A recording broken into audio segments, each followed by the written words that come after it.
This is a 2019 Nissan Rogue, and today we're going to be changing the engine air filter. This is a pretty straightforward task that only takes a couple minutes, and the best news of all is once you get a hang for it, it basically applies to all Rogues that have been built. They haven't changed the design too much year over year. The best news of all with this job is that it's a toolless replacement, so all we need is the air filter itself. So I'm using a Purolator A28177. Ultimately, you can use any brand. Just go to your local auto parts store and they can get you hooked up with the correct air filter for this spec. Moving in on the air intake here, and if you've never actually tried to take a look at it, so air comes in here just right underneath the hood and then pipes its way over to our intake. What's great about this design, like I mentioned, is it's toolless. So that actually means it's a series of clips that will undo. No wrenching or other things needed. So actually, I'll go ahead and start it right in on it. First things, let's focus on these two clamps right here, which are just simple pinch clips. So you can undo that on both sides. Of course, I say it's easy, and then when you're in the moment, you're trying to do that. So we want to see that separation. And then there's also this bit right here, which will pull forward. Oh,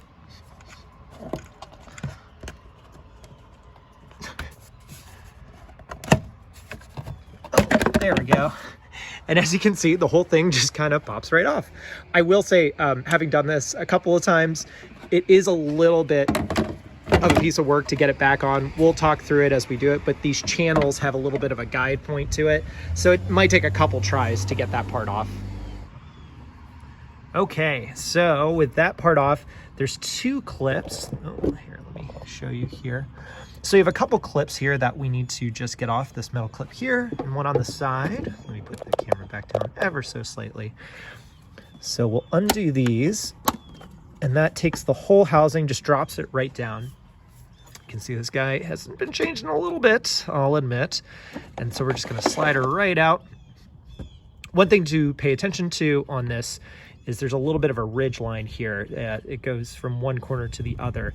So we'll just want to put it in on that same angle as well. All right. So with our new filter in hand and old filter, we're going to pay attention to two things. Like I mentioned, we want to pay attention to that angle. Be sure it goes in that same orientation.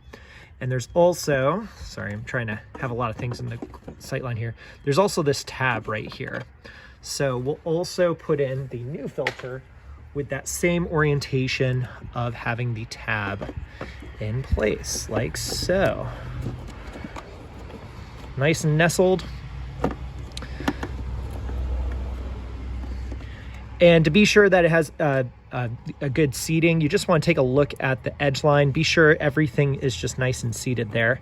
And this bit right here, it's going to clamp right back up again. If you're out of alignment, it won't be making good contact. Oh, actually, let me undo this. Let me get this guy in around the wiring harness. Just like so. So again, taking a look along here, if there's any of this that's out of whack or just not in correct alignment, you might just have things off a little bit.